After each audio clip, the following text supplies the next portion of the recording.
Boa noite. Boa noite, vamos esperar o pessoal chegar.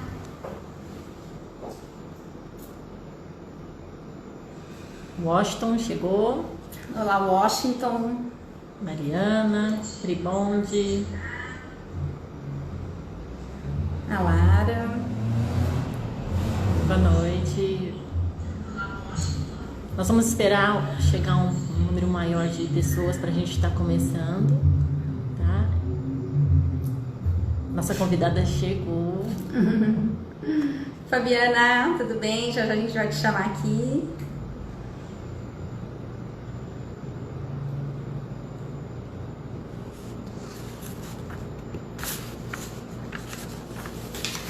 Esse tema tá onde? Deixa a gente ajeitar nossas colas. Você vai ter um papo bem bacana hoje. Tem muito assunto para a gente discutir com a Fabiana. A Fabiana, ela tem muito a nos ensinar.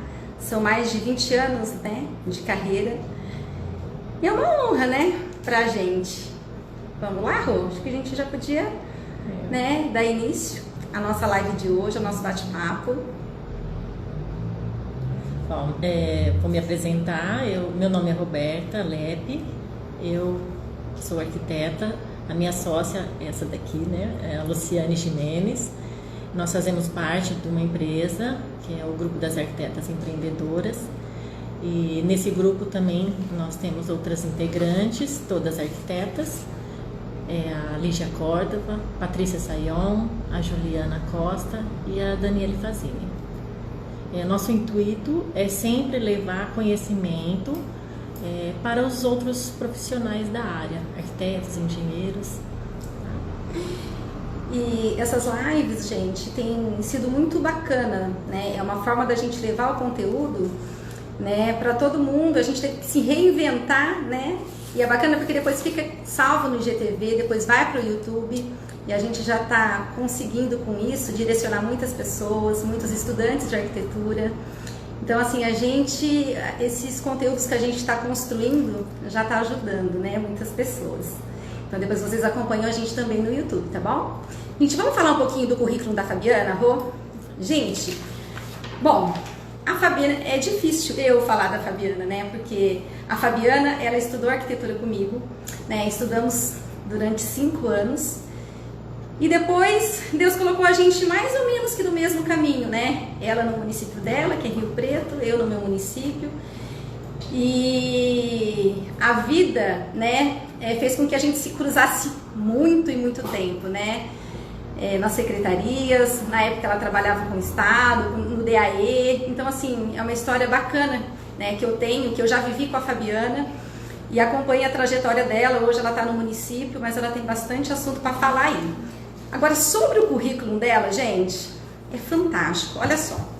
Arquiteta e urbanista, mestre em engenharia urbana pela Universidade Federal de São Carlos, engenheira de segurança do trabalho, MBA em gestão empresarial, 20 anos de administração pública, exercendo funções de gestora nas áreas de saneamento básico, recursos hídricos, infraestrutura, meio ambiente e urbanismo. Atuando ainda em fiscalização de contratos públicos em consultoria técnica especializada. É docente de graduação nas disciplinas que abordam a temática de gestão pública e planejamento urbano. Gente, não é um orgulho? Olha, a Fabiana, ela nada mais é que aquela aluna que ela já era, assim, naquela época ela era dedicada, ela era inteligente, ela era esforçada, e é bacana ver que ela trouxe isso para a vida dela, né? E hoje a gente vai ter o prazer de estar aqui com a Fabiana, né? Ela vai poder ensinar, ela vai poder tirar dúvida, e agora a gente pode chamar a Fabiana aqui para participar da conversa. Vamos lá, Fabiana?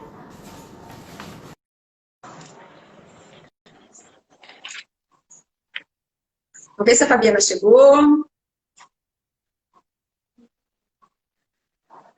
Fabiana! Ana, boa noite. Olá, boa noite. Prazer estar com vocês. Prazer é nosso. A gente agradece por você ter aceito o nosso convite. E primeiro a gente queria que você se apresentasse, contasse um pouco da sua experiência, do que você trabalha, Nós vamos falar sobre políticas públicas, né, voltado para a arquitetura. Então, acho que você tem, assim, muito a nos ensinar. Que a sua trajetória é longa, hein, Fabiana? Você é tão novinha, com uma experiência tão grande. É um orgulho pra gente. Ai, prazer, Lu. Muito querida vocês. Agradeço aí, Arquitetas Empreendedoras, pelo convite. E é muito bom, né, a gente poder passar um pouco da experiência, porque tem muita gente aí que gostaria de entrar nessa área, como é que funciona essa questão das políticas públicas, como é que aconteceu a arquitetura também na minha vida, não é? Porque tem Sim. toda uma história aí, né? Primeiro que eu não queria ser arquiteta, né? Eu queria ser médica. Começa a história aí, né? Fui fazer, apesar de eu ter experiência com desenho técnico desde os 16 anos de idade, porque meu pai é engenheiro civil, né? Eu sempre desenhei, não é? Então, assim, usava normógrafo, usava aranha, aquela coisa toda, né? De 20 e tantos anos, quase 30 anos. 30 anos atrás, quase, né? E a minha ideia não era fazer arquitetura, era fazer medicina, né? E aí eu fui para o curso de arquitetura depois de 2 tentativas de medicina e uma lista de chamada que não aconteceu, né? Eu falo, quando você fica longe é muito mais fácil que quando você fica muito perto, né? Porque aí começa a gerar uma série de coisas. Como já tinha toda essa vocação para desenho, meu pai acabou me conduzindo para a arquitetura, né? Segunda turma de arquitetura de Rio Preto, da Dom Pedro. E já durante a faculdade, nós tivemos, né, Lu, o privilégio, a Patrícia Sayon também, que é da nossa turma, nós tivemos o privilégio de ter 2 professores que eram secretários, inclusive municipais na época, que era o professor Lima Bueno e o Milton de Assis, né? Os 2 arquitetos, né? E eu sempre que encontro o Lima Bueno, eu falo, se eu sou secretária hoje, foi uma sementinha que ele plantou lá na faculdade ainda. E aí aconteceu, ainda durante a faculdade, o próprio Bueno foi um pré-candidato à época a vereador, a prefeito. Ele me convidou para fazer parte de um grupo para elaborar o plano de governo dele, e ali começou toda a minha trajetória com políticas públicas. A partir daquele plano de governo, ele acabou não sendo candidato naquela época, mas a partir daí foi que eu dei várias consultorias em vários planos de governo desde então. E aí estou, desde que eu me formei, atuando tanto no Estado, como atuando em autarquia municipal. Também fui para uma multinacional trabalhar como gerenciamento de obras públicas. Então, o público está na minha vida, né? E aí surgiu a oportunidade de ser secretária, né, de habitação aqui de Rio Preto. E é uma decisão muito difícil quando você recebe o convite, né? É uma decisão porque você está expondo a sua vida. A partir do momento que você assume um cargo dessa magnitude, tem toda uma responsabilidade, né, que é colocada em função de uma temática, e você acaba meio que ficando à disposição em todos os aspectos, né? Então a gente amadurece muito essa história, essa questão toda com os meus pais, com o meu marido, porque a gente sabe o nível de exposição que é. E aí, estamos completando agora 3 anos e meio de gestão, com muitas coisas positivas acontecendo. Ô, Fabiana, e me conta um pouquinho, é possível ser empreendedor e gestor público ao mesmo tempo? Como que funciona aí essa... Olha, eu particularmente me considero uma mega empreendedora, sabe? Apesar dessas questões de empreendedorismo, muitas vezes as pessoas associarem a fazer um plano de negócio, abrir o seu próprio negócio. Na verdade, empreendedorismo é a sua capacidade de liderar, você se manter atualizado, você está sempre ousando, né? Você tem sempre o risco calculado. Então, são vários aspectos que você tem que empregar dentro da gestão pública que são o perfil ou são as características de um bom empreendedor. Então, dá para ser sim empreendedor dentro dessa agenda pública, da agenda política, sem sombra de dúvidas. Não tem como hoje não pensar em inovação, não estar atualizado. A gente tem um cliente, né? O cliente é a população, né? Então, isso tem que estar muito claro quando a gente está atendendo, quando a gente está dando uma resposta. Se isso não estiver claro, a gente não vai satisfazer quem está do outro lado. E, normalmente, as pessoas que procuram serviço público, para qualquer tipo de atividade que seja, ela geralmente tem um problema, né? São raros os casos de atendimento do serviço público que não é o problema. Então, por exemplo, tomar uma vacina não é um problema, é um aspecto positivo. Mas você ficou doente, precisou de um atendimento de saúde, é um aspecto que você tem uma necessidade imediata.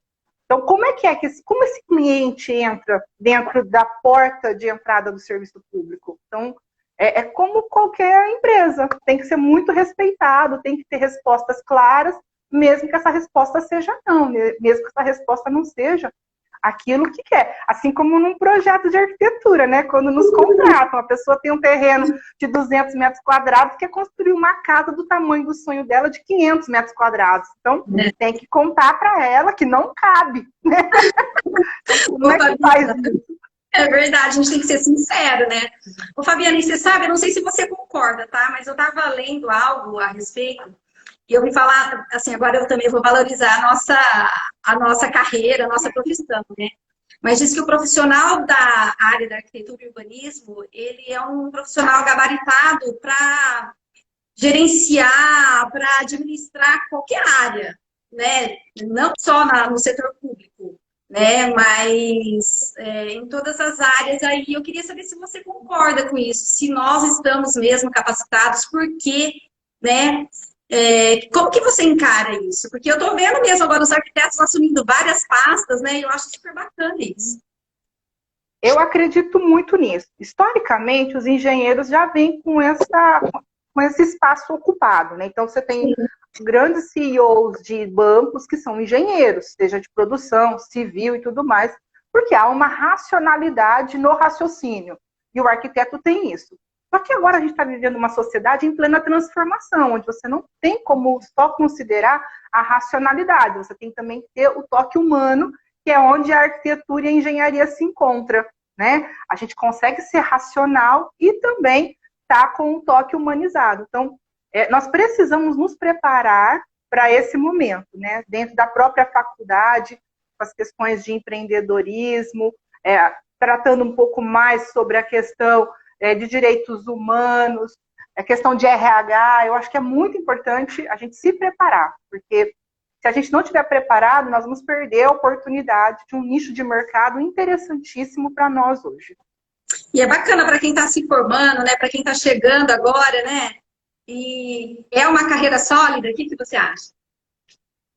Olha, eu não me arrependo em momento algum de ter trocado a medicina pela arquitetura, né? Eu entendi ao longo dos anos o que eu queria fazer na medicina. Eu queria cuidar de pessoas.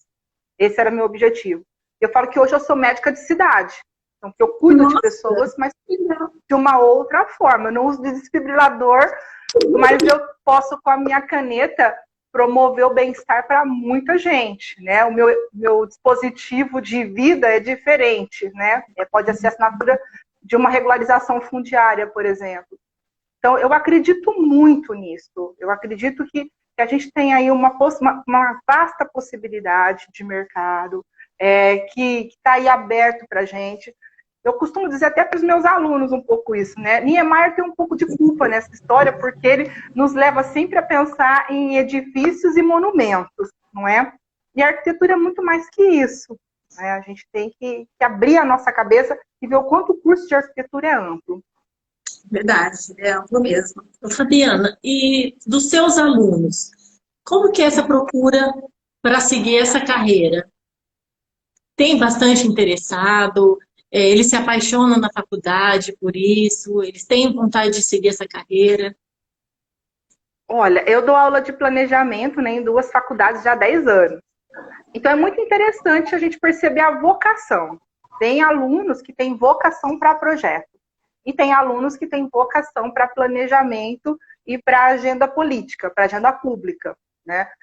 Eu tenho, sim, alunos que têm vocação, inclusive alunos aí que provavelmente vão sair até candidatos agora, que passaram por mim, que já demonstraram isso, e muitos deles falam que foi despertado justamente pela motivação, pela provocação que eu faço em sala. Porque eu acredito muito que a mudança está em nós, a mudança não está no outro. O outro só vai mudar a partir do momento que eu mudar.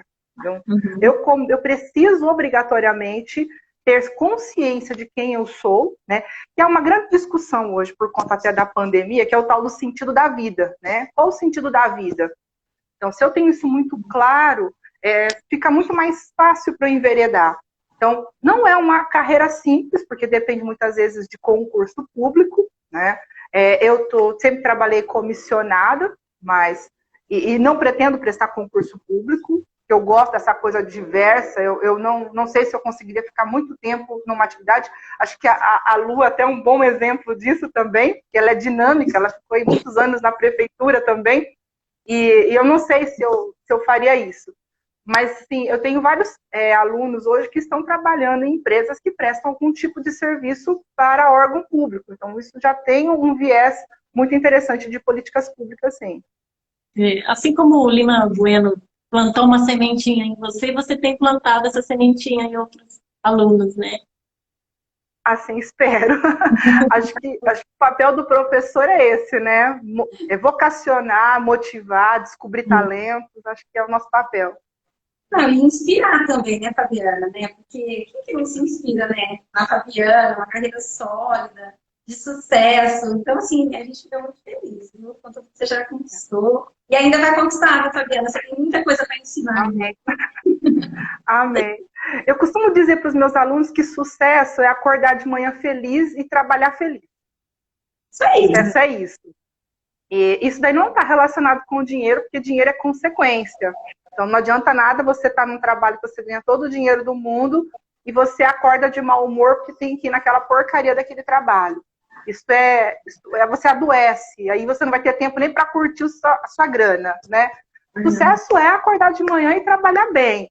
O dinheiro é consequência. Quando a gente coloca dessa forma, que a gente tem um sentido de vida, que a gente entende que felicidade tem que estar acima de qualquer coisa, as coisas vão vindo. Porque uma pessoa com uma energia boa, ela atrai coisas boas. Pessoas com energia ruim atraem coisas ruins. Isso sem sombra de dúvida, né? Eu falo que gente feliz não perturba ninguém, gente. Então vamos ser felizes e tem espaço para todo mundo. Solta aí. Só você faz sombra para você. É verdade. E a arquitetura é bom porque você pode trabalhar com vários leques, né? Então é muito bacana, assim. É uma profissão que a gente ama mesmo, a gente faz com amor e a gente acaba ensinando, né, outras pessoas, né? Então eu acho bem válido, assim.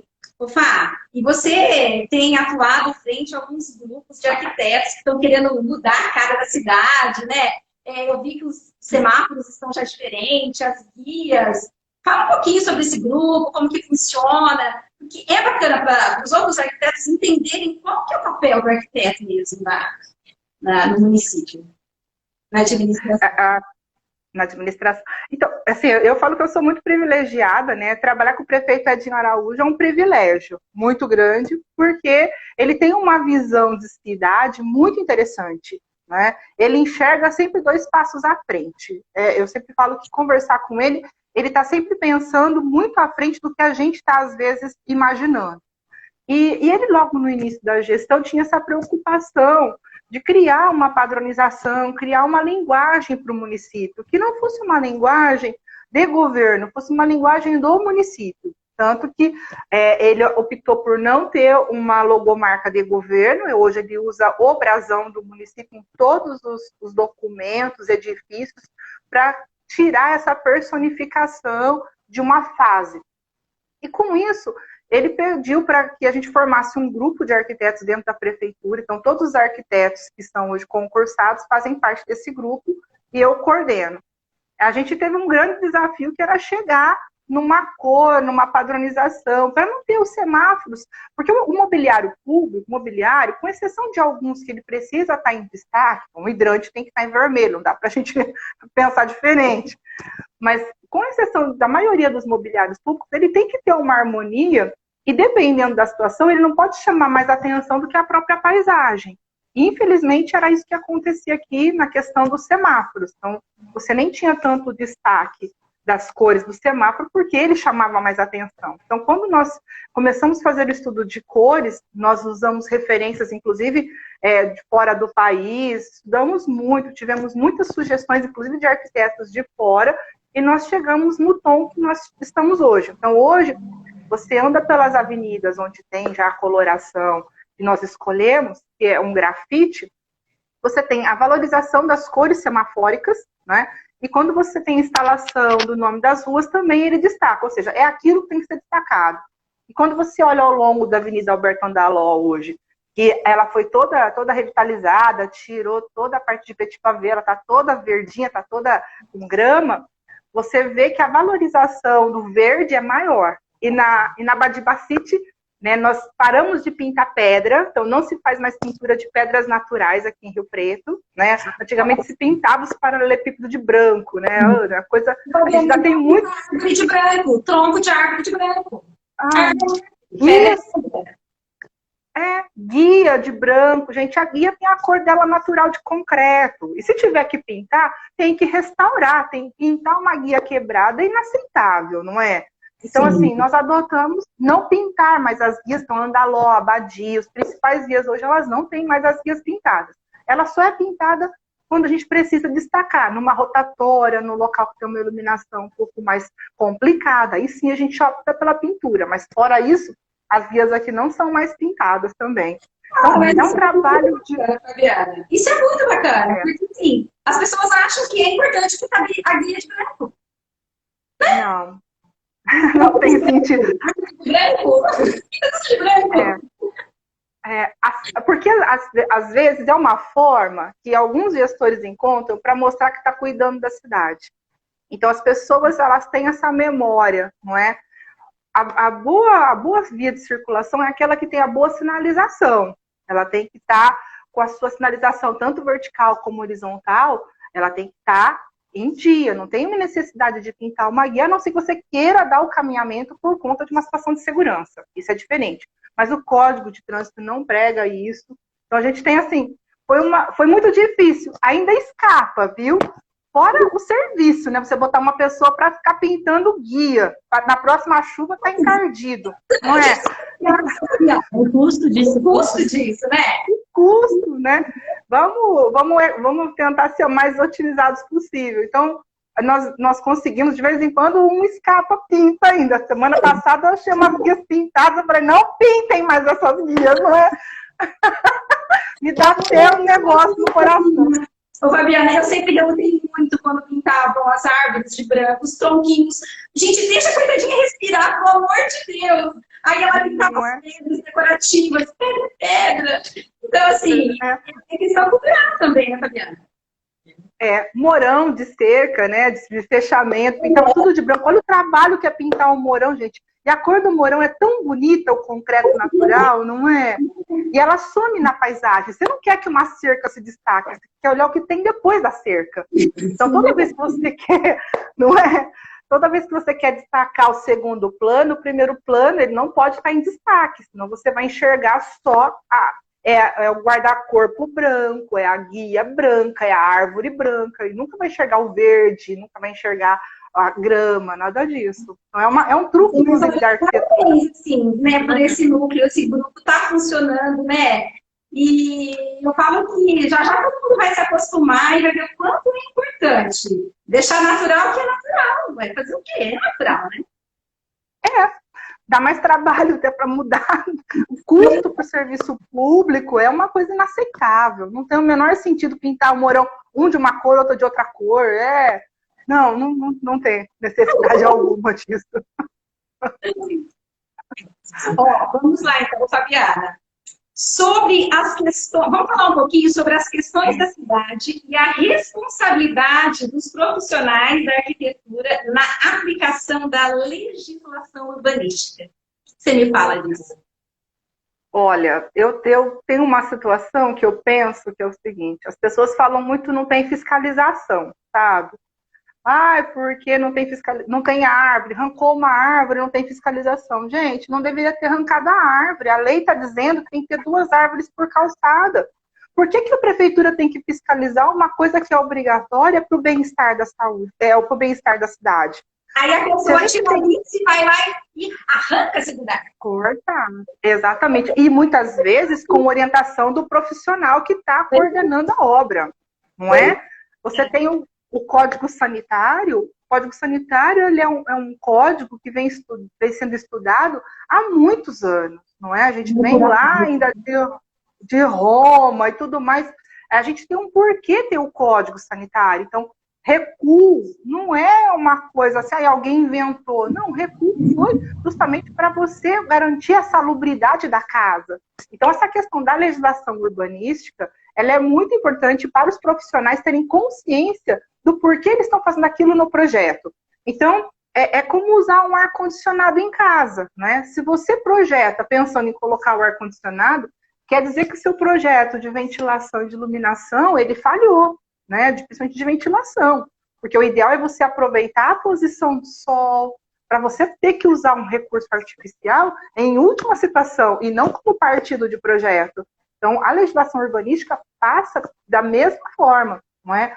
A gente tem a lei de zoneamento, não é à toa, é para garantir o bom convívio do espaço. A gente não tem as normas de calçada com largura, com área de circulação à toa. A gente tem por conta de garantir uma cidade acessível de fato, não é? Uhum. Então, eu acho que a gente tem que entender que o que a gente produz dentro da cidade, seja como uma unidade habitacional, como um edifício, seja como urbanista, é para um consumo de todas as pessoas. Ela não pode ser exclusiva, né? Então, aquela coisa do profissional, antigamente se falava muito na calçada, projetava-se até para colocar piso na calçada. Hoje, você pensa no risco que é para queda, se colocava muito aquele quebra-dedo entre uma calçada e outro, um vizinho, para evitar que a água fosse de uma calçada para outra.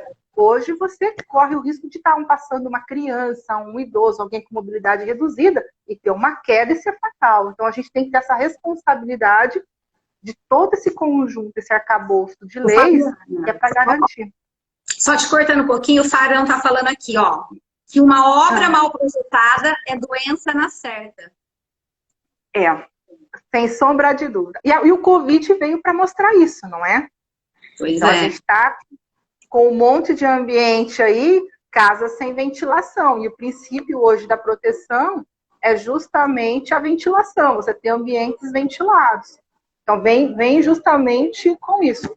Casa sem ventilação, sem iluminação, é família ou as pessoas que convivem naquele ambiente doente. Os prédios de vidro, não é? Tem uma grande discussão aí com o ar-condicionado, os prédios doentes, que eles falam, tem vários estudos já nessa linha. Eu acho que é uma discussão que vai vir agora, inclusive, por conta do Covid, que vai aflorar, eu acredito. Ô, Fabiana, já que você tocou nesse assunto sobre o Covid, a gente não tem como escapar disso, que é a nossa realidade, né? O que você acha que vai ter como impacto para nós, como profissionais, nós, cidadãos? O que veio para mudar as cidades, os edifícios? O que você tem para dizer a respeito disso? Olha, o que eu sinto hoje é assim, primeiro, quando você pensa em cidade, não é?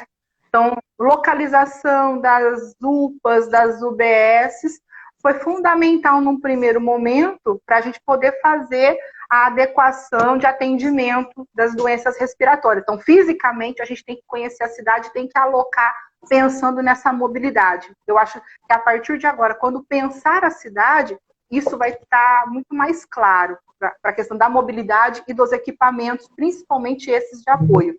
Quando a gente pensa em unidade habitacional, quando a gente pensa na casa, eu acredito que a gente vai ter que começar as discussões, porque nós estávamos tratando até agora há pouco tempo, que era matéria, tudo quanto é lugar, das microcasas, né, das casas aí de 10 metros quadrados. Como é que a gente pensa hoje numa casa de 10 metros quadrados, num movimento de pandemia, onde você tem que ficar, às vezes, isolada, obrigatoriamente 14 dias? Isso, psicologicamente, é terrível, não é? A gente falar no modelo de habitação hoje de padrão, né? Que a gente tem aí o tal dos 2 dormitórios. Os 2 dormitórios eram para casas onde você tem a composição familiar de 4 pessoas. A gente tem hoje a composição de uma pessoa, muitas famílias hoje unipessoais. Eu acredito que vai vir também de encontro a uma remodelação disso. E os prédios públicos, né? E aí entra o prédio de escritório, a gente não sabe muito bem como tudo isso vai acontecer. A gente tem várias lajes hoje na Paulista sendo abandonadas por escritórios inteiros. Como é que o mercado imobiliário vai suportar isso, a gente ainda não sabe. Mas como é que vai ser o escritório do futuro, não é? Com o home work, né? Com o home office. Para a gente entender que esses escritórios eles vão ter que ser mais arejados. Não dá mais para pensar naquelas ilhas que a gente pensava enquanto mobiliário urbano, com as pessoas todas pertinhas e uma concentração. Talvez isso, acredito que vai mudar. Eu acho que nós temos que começar a olhar para tudo isso de uma forma bem diferente. Espero. E a cidade, assim, em constante mudanças, né? Porque enquanto as estações de trabalho, nós fomos tirando as paredes, criou-se as estações de trabalho, e agora isso já não vai funcionar mais, a gente precisa do distanciamento. É muito complicado, né? A gente tem que estar sempre se adequando à realidade. E quem diria, né, que uma pandemia ia aparecer e mudar tanta a nossa cidade, os nossos costumes, né?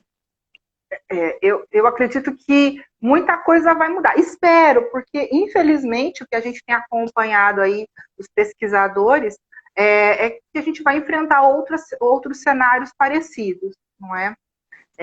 O Covid mesmo, ele vai mudar, ele vai ter a mutação, assim como o H1N1, e as doenças respiratórias nessa época já eram complicadas, né? A gente, até para entrar em sala de aula, você entra dentro de uma sala de aula com 35, 40 alunos, muitas vezes, pessoas vindo de diversas áreas, todo mundo respirando aquele mesmo ar, tem uma ventilação muitas vezes adequada, ou só com ar-condicionado. Tudo isso vai ter que passar por uma revisão conceitual. Eu acho que nós temos que estar preparados para essa discussão. Como é que vai ser, né? O que a gente vai abrir mão? Eu acho que as ilhas de trabalho elas vão continuar, mas a gente vai ter uma nova configuração, né? Que a gente vai ter que bater cabeça para chegar onde é que é o ideal, né? A gente vai ter que ir se adequando, né? Fabiana, os próprios prédios públicos voltados à saúde, eles vão ter que ter um olhar, né, mais técnico no sentido, né, de tudo que está por vir por aí, né? Não é simplesmente ir, reforma, troca um piso, isso foi feito um estudo, como que está acontecendo. Então, assim, eu acho que o arquiteto ele vai ser fundamental nesse momento, sabe? E eu acho que o que é mais bacana é que os arquitetos, eles estão, assim, se capacitando, estão fazendo cursos, estão tentando entender tudo que vai acontecer, porque eu acho, assim, que grande parte da solução das cidades hoje estão nas mãos dos arquitetos, né? Nós temos uma missão aí, uma responsabilidade muito grande, porque nós que teremos que dar um resultado aí, né? Trabalhar para um resultado bacana, né? E que favoreça não só o município, mas quem está usando também, o usuário. Então é isso, eu acho que o papel do arquiteto vai ser fundamental, assim, sabe? Daqui para frente mais ainda, eu acho que as pessoas estão valorizando bastante agora a nossa profissão, sabe? Eu acho legal isso, né? E a gente tem que se valorizar, Luciane, também. Porque às vezes a gente fala assim, um arquiteto vai trabalhar numa secretaria de assistência social, por exemplo, não tem o menor sentido. Como é que você mapeia morador de rua? Como é que você mapeia onde é que estão as pessoas com Bolsa Família para traçar políticas estratégicas dentro do território? Isso daí precisa de um olhar técnico, não é só o olhar do profissional da área específica. Eu acho que a multidisciplinaridade, né, a integração desses profissionais é, sem sombra de dúvida, fundamental, né? Aqui em Rio Preto, por exemplo, a questão das UPAs, né? A gente não teve a necessidade de pensar em hospital de campanha, porque nós temos equipamentos que hoje têm condição de, com pequenas adaptações, transformar nesses locais. Então, que é o que aconteceu agora com a UPA Jaguaré, né? Com o João Paulo II. E lá tem um arquiteto à frente dos projetos, que é o Morita, que está quase ficando doido, não é? Junto com a comissão de enfrentamento, não é? Queridíssimo. Uma pessoa extremamente qualificada, e tá aí. E a gente tem também um exemplo hoje da assistência social que nós trabalhamos, eu trabalhei junto com o grupo, que foi a rede de voluntariados. Nós conseguimos espacializar os idosos que precisavam ter assistência que não tinha rede de apoio, cruzamos com os dados e endereços dos voluntários, e aí nós identificamos qual voluntário estava morando perto de qual idoso para que ele pudesse dar essa rede de apoio. Então, isso só é possível com quem entende do espaço. Caso contrário, a gente vai ficar lidando com pessoas só. E esse voluntário, ele não tem uma especialização específica? Não. Nós tivemos aqui uma rede de voluntariado para trabalhar. Foi muito interessante. Era para ter aí, no máximo, 100 pessoas. Tivemos mais de 400 inscritos. Isso tudo foi espacializado através de um perfil. Então, os que já tinham aptidão, que já trabalhavam com voluntariado, aqueles que a gente entendia que tinha mais condição de fazer essa abordagem com os idosos. E quem fez todo esse levantamento foi a equipe da assistência social, e eu compus uma parte desse trabalho justamente para conseguir fisicamente espacializar isso na cidade. Então, a gente cruzava os dados de endereço do idoso com o voluntário. Então, você tinha um voluntário que tinha 3, 4 idosos ali no seu entorno, que ele tinha condição de ir a pé para dar assistência. Então, foi um exercício muito interessante também. Bacana, né? É juntar o útil ao agradável, né? Sim. Agora, uma questão que eu falo sempre muito também é tecnológica. Nós precisamos atualizar enquanto tecnologia. Falou que antigamente a gente pensava assim, eu se tivesse que fazer uma segunda faculdade, faria direito, para entender um pouco mais de leis, não é? Eu hoje, se tiver que fazer uma segunda faculdade, eu vou para a área de tecnologia. Porque nós precisamos dominar as ferramentas que estão aí no mercado. Não digo uma programação, mas eu preciso conhecer onde é que eu posso chegar. Hoje mesmo a gente discutia, nós discutimos com grupos de fiscais aqui do município um sistema onde a gente consegue, a partir do georreferenciamento, lançar as informações e fazer a laçada das ações que a gente precisa executar. Tanto soltando ordem de serviço, como agindo estrategicamente por regiões e tudo mais. Isso a gente precisa entender um pouco de tecnologia minimamente, não é? Saber até onde a gente pode ir com a tecnologia. Entender que o sistema trabalha para a gente, não a gente para o sistema, fazendo gambiarra para conseguir chegar no resultado. Isso é. Fabiana, e você à frente da Secretaria da Habitação, você também coordena um grupo, eu não sei como que é esse trabalho de desfavelamento, como que funciona isso daí? Eu achei super bacana também essa frente. Nós quando assumimos a secretaria, nós tínhamos 2 grandes desafios, né? Eram 2 favelas que estavam já constituídas aqui no município e nós acabamos assumindo da gestão anterior. O que acontece? A gente tinha um núcleo de aproximadamente 59 barracos, que chegou aí a 62, e temos um núcleo ainda, que é a favela do Vila Itália, com cerca de 200 barracos, 212 para ser mais preciso.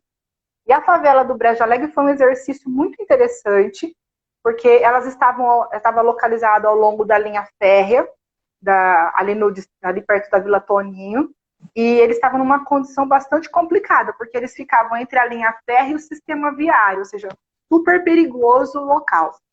E nós tivemos que ingressar com a ação de reintegração de posse, e a juíza deu essa reintegração. E aí vem a questão humana, né? Como fazer uma reintegração de posse?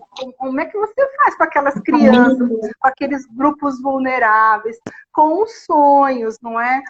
E aí foi um exercício muito bacana, porque nós aplicamos os conceitos da ODS e do Programa Nacional de Desenvolvimento Humano, que é do Programa de Desenvolvimento Humano, e que nós usamos o conceito, que é o conceito da realocação social. O que significava isso? Nós não tínhamos como oferecer casa, mesmo porque a gente também não acha justo. Por que a gente não acha justo? Eu tenho hoje um cadastro habitacional de aproximadamente 15 mil famílias. Como é que eu pego 50 famílias e furo a fila, sendo que ela foi invasora? E muitas vezes ela nem era da própria cidade. Então, se eu fizesse uma situação dessa, a mensagem que eu passo para a sociedade é: forma uma favela que Rio Preto dá jeito a partir daí. Aí a gente perde o controle do território, não é?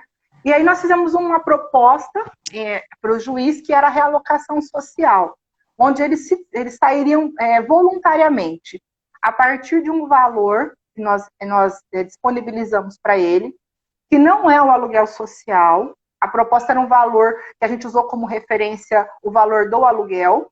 Nós demos um pacote cheio a partir da vulnerabilidade. Então, assim, dependendo da família, ela tinha o correspondente a 6 meses de aluguel, dependendo da família, era 1 ano de aluguel. Com isso, ela tinha que participar de um programa de realocação, onde a gente cadastrou os currículos, fazia os encaminhamentos junto à Secretaria de Assistência Social, junto à Secretaria da Saúde, todo mundo vacinado, todo mundo acompanhado, gestante acompanhada, junto com a Secretaria de Educação, todas as crianças na escola, então tinha esse compromisso, não é?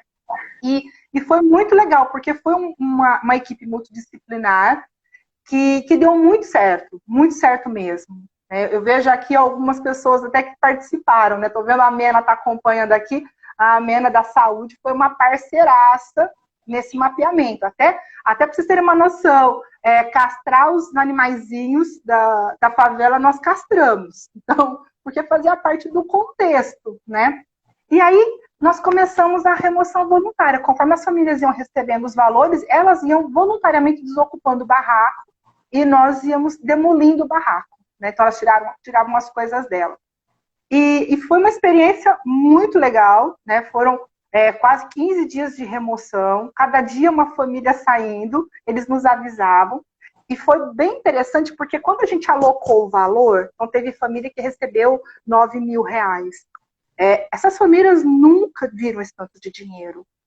É muito dinheiro para elas. Elas não sabiam o que fazer, elas queriam que a gente decidisse o que ela faria com aquele dinheiro. E aí foi todo o exercício, junto com a Secretaria de Assistência Social, com as técnicas do CRAS, com as assistentes sociais da Secretaria de Habitação, que são, assim, sensacionais. A Selma é uma assistente social que trabalha comigo, que tem uma visão humana sensacional, que me ajudou nessa coordenação. Eu fui coordenadora do grupo da remoção. E aí a gente fez um trabalho para que eles se apropriassem da própria vida e das próprias decisões. Não é justo o poder público ou o Estado tutelá-los nessas decisões. E aí muitas pessoas conseguiram dar entrada em casa, nós tivemos 2 casos que eles deram entrada em casa com esse valor, estão aí já autônomos. Nós tivemos casos das pessoas que alugaram, porque uma das reclamações deles era que, como eles moravam na favela, ninguém empregava, então com o endereço fixo eles conseguiram arrumar um emprego, e a gente está com 1 ano da remoção, e a gente considera como sucesso. A gente teve 2 casos de infelizmente de insucesso, mas eram 2 pessoas que tinham histórico de uso de drogas e eram antigos moradores de rua. Então, eles não conseguiram ter a realocação social completa. Mas, assim, uma experiência muito rica e que a gente tem toda a condição de aplicar na favela do Vila Itália, e a gente só está aguardando uma decisão do juiz para nos conduzir quanto a uma eventual proposta. Fabiana, o papel do arquiteto foi fundamental, né? Foi mapeado, cruzado. Levar dignidade para essas pessoas. E eu trabalho muito conceito. Quando a gente vai discutir qualquer coisa, eu falo, vamos conceituar, né? Como é que o mundo está enxergando isso? Se a gente não estiver conectado, se não estiver conceituando e trazendo conceitos novos, nós estamos desconectados do resto. Então, você vai estar dando uma solução pontual, muitas vezes vazia, que não vai ter efetividade, né? E que não vai resolver o problema. Então, é lógico que essas famílias, o problema delas não era casa. O problema delas era ter a alocação social de fato. É você ter emprego e ter condição de pagar o seu aluguel minimamente e financiar a sua casa. Porque eu falava para eles em reuniões, vamos imaginar que eu tivesse uma parede de chaves de casa. Que eles chegassem para mim e falassem assim, eu quero uma casa. Eu falo, vamos escolher a cor do chaveiro. Tá aqui, sua casa. Eles não iam conseguir pagar a conta de água, não iam conseguir pagar a conta de energia. Essa casa não ia ser dada, ela tem que ter um custo público, né? Porque não pode se fazer, não é esse tipo de caridade que se faz, né? Tem que pagar por aquilo. Como é que eles iam pagar isso? Ou seja, eles precisam estar trabalhando, eles precisam estar inseridos no mercado de trabalho. Então, a casa não é o problema deles é emprego, é geração de renda, é qualificação profissional, é formação básica. A gente tinha muita gente que tinha só até o ensino fundamental. Então, como é que você aloca uma família dessa? E foi ofertado para eles, inclusive o EJA e tudo mais. Então, foi um exercício riquíssimo. E agora a gente está fazendo o exercício com os idosos, não é? Porque Rio Preto é a cidade amiga do idoso. Agora nós estamos fazendo toda uma análise conceitual também. Fiquei sabendo desse programa. É interessantíssimo. Rio Preto é signatário das ODS, né? E também ela está certificada com a questão, ela está buscando essa certificação do amigo do idoso, que na verdade é amigo de todas as idades. Tem o professor Kalash, que vocês devem estar acompanhando aí, principalmente na Globo News, ele dá muita entrevista, vale a pena assistir, ele é sensacional. E a gente tem o Conselho do Idoso aqui, com o professor Caldeira, tem o Mantovani, e é um trabalho muito interessante, que também tem o acompanhamento aí da Amena. A Amena está em todas. A Amena também está acompanhando esse projeto. Está sendo muito... A Amena é a professora lá da Unilago também. Queridíssima. Deixa eu ver se tem alguma pergunta. Tô espiando se tem pergunta. Ah, sim, fica à vontade. Tem o Farol Arquitetura, que diz que o difícil é o achismo. Olha, o achismo é difícil em qualquer lugar, é difícil na administração pública, é difícil dentro de uma obra, quando alguém fala assim, acho que essa cor de parede fica boa, sem fazer um estudo, ferrou, não é? Então, o achismo, ele é difícil em qualquer coisa. O profissionalismo é a chave do negócio. Eu acho que é a palavra do momento hoje. A gente tem que se profissionalizar, se qualificar para ser o diferente no mercado. Ô, Fabiana, e você é professora, né? Tem bastante alunos aqui nos acompanhando, é muito legal isso. E como que fica ensinar arquitetura no EAD? Como funciona isso? Fabiana, é difícil? Me fala o que você acha. Olha, esse é um grande desafio mesmo, porque o Conselho de Arquitetura já vinha discutindo isso, porque nós temos algumas faculdades que conseguiram habilitação junto ao MEC para ser EAD. Eu acho muito complicado, não é? Algumas disciplinas eu acho que dá para tocar tranquilo, até porque a carga horária diminuiu muito, né? A carga horária das faculdades de 20 anos atrás. Falo que a carga horária dos meus alunos hoje é quase que 1/3 da carga horária que a gente teve, né? Então, você tinha aula o dia inteiro, e aí os alunos têm aula só à noite, o dia inteiro, sábado, fora aqueles professores que davam aula pra gente até às 7 horas da noite, não era? Era uma loucura, não era? Era uma loucura. E aí, de repente, você vê uma carga horária muito pequena, então assuntos que deveriam estar sendo discutidos não estão. Eu acho que talvez o EAD, para algumas disciplinas teóricas que foram excluídas da carga horária, pode ser uma alternativa para a gente melhorar a qualificação desses profissionais, mas não dá para dispensar a aula de projeto presencial, aquela aula onde você ajuda o aluno a pegar na lapiseira, ajuda ele a fazer um croquis, porque senão fica no computador, e computador, gente, é bloco, né? Normalmente a gente trabalha só com bloco, a criatividade, o computador bloqueia. Então, principalmente quando você está na faculdade que você não tem ainda a habilidade das ferramentas, você quer fazer lá uma cobertura com uma curva. Ah, eu não sei fazer isso no CAD, então eu faço reto. Entende? A cabeça pensa curva, mas eu não sei fazer, então eu vou fazer reto, vou fazer uma platibanda que é mais fácil, porque eu não sei desenhar isso. Então, eu acho que muitas vezes na obra, você tem que fazer algum rascunho, um croquis na hora para o pedreiro, para ele entender melhor, né, o que não está tão detalhado no projeto. Então é importante. Projeto, mesmo urbanismo, né, acho que é muito complicado EAD. Principalmente a parte de planejamento mesmo, de projetos urbanos, não é? É muito difícil, porque eu, por exemplo, quando eu pego a disciplina de estudo de impacto de vizinhança, eu ando no entorno com o pessoal, eu vou para o bairro com as pessoas, com os meus alunos, explico o que está acontecendo, explico o que é um nó de trânsito, quando o material cruza com material, uma coletora cruza com material. Se a gente não tem essa vivência, não consegue explicar, né? Não é uma coisa fácil, numa tela, a gente conversando, falando sobre isso.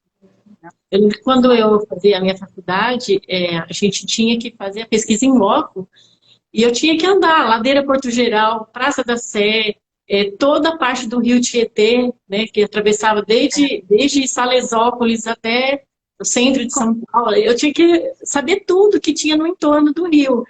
E era pesquisa na região mesmo, né, em campo. Então, assim, como que vai fazer isso com um aluno em AD?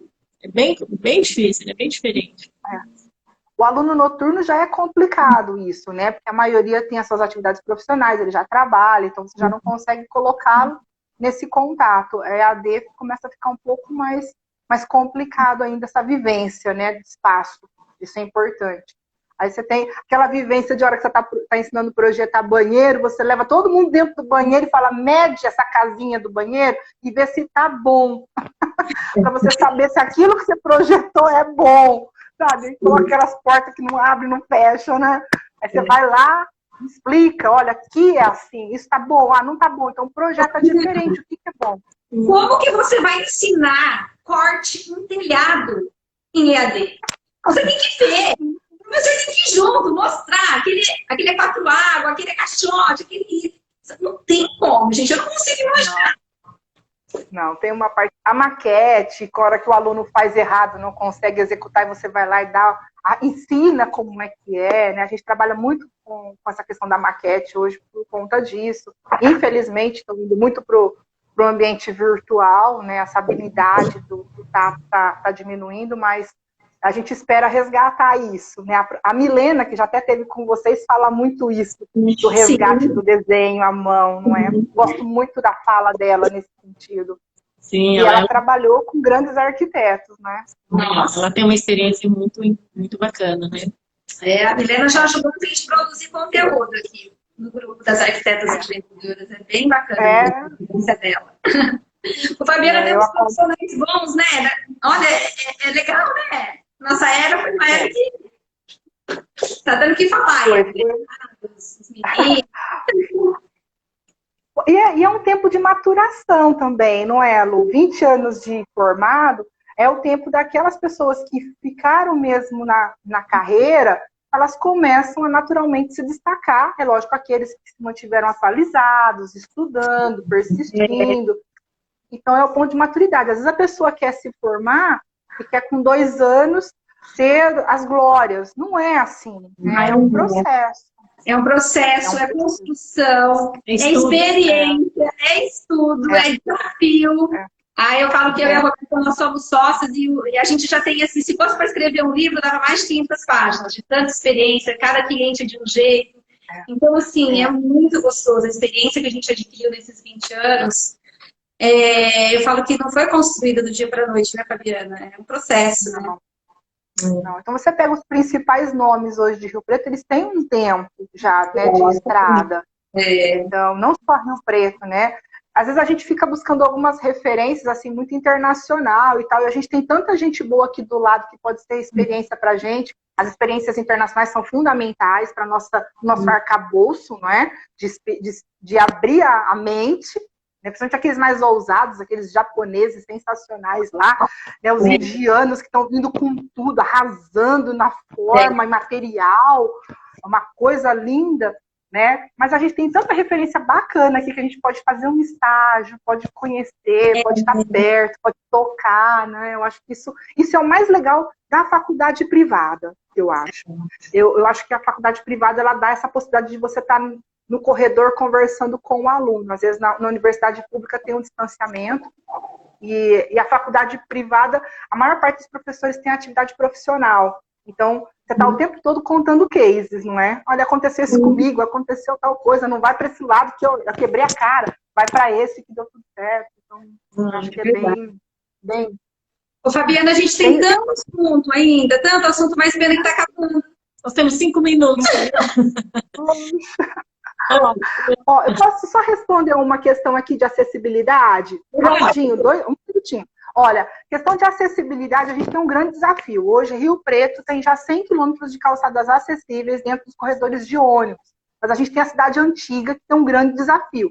A cidade nova, ela já tem que cumprir essa acessibilidade.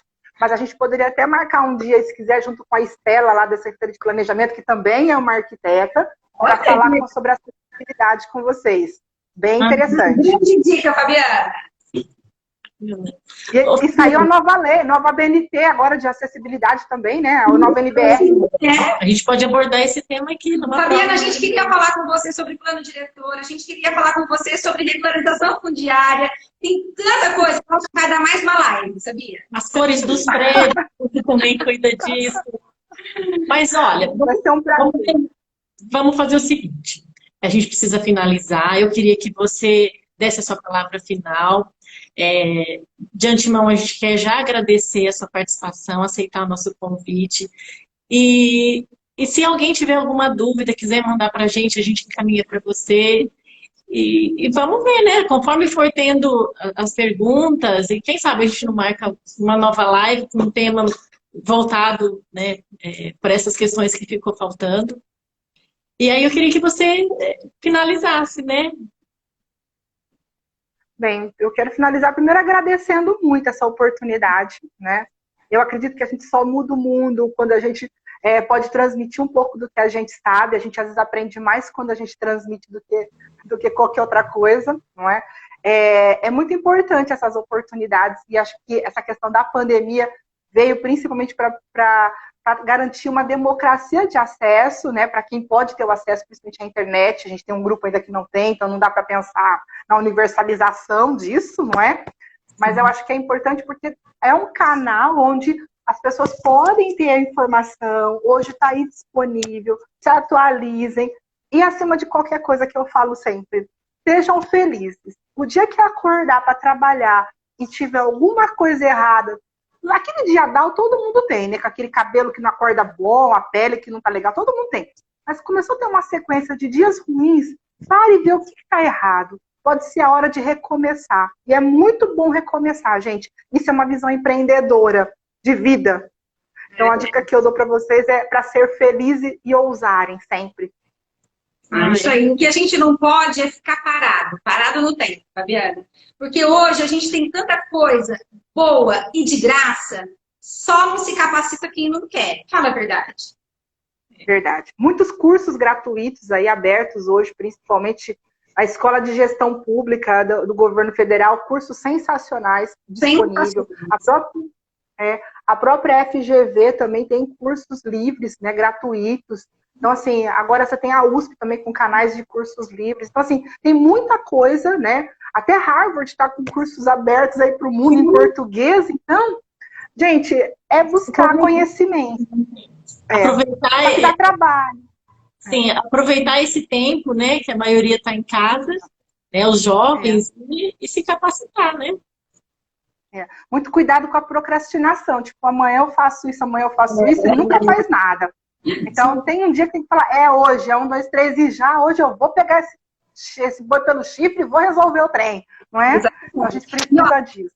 Eu não vou ser feminista, não, mas a mulherada tá arrasando, hein? E elas pegam realmente o boi pelo chifre, viu, Fabiana? Mulherada pegam. A gente vê isso no grupo das arquitetas empreendedoras, sabe? Então, assim, a gente está sempre discutindo, sempre falando, sempre buscando, sabe? Buscando melhorar, se reinventar, sabe? E é uma delícia, né? Trabalhar com uma equipe que quer fazer, quer acontecer, quer realizar e deixar a nossa história aqui para a sociedade, né? É isso que é o mais bacana, né? Para as meninas que estão acompanhando aí, eu recomendo. Para os meninos também, que é bem interessante acompanhar o Face e também as páginas da ONU Mulher. Tem umas coisas muito legais que está lá disponível, várias discussões de gênero, muito bacana, que eu acho que vale a pena acompanhar aí para a gente estar sintonizado com o mundo.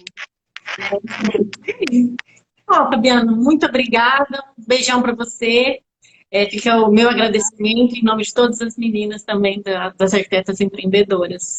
Foi um prazer, Fabiana. Vai ter assunto para a próxima, com certeza, porque assim, eu tenho muita coisa para falar ainda, para te perguntar, para te questionar. Eu quero aprender muito mais com você, Fabiana. Tenho certeza que todo mundo quer também. Tá? Obrigada por você doar um pouquinho do seu tempo para a gente e para os nossos seguidores. Beijo. Obrigada. Um beijo. Fique com Deus. Tchau. Tchau, tchau.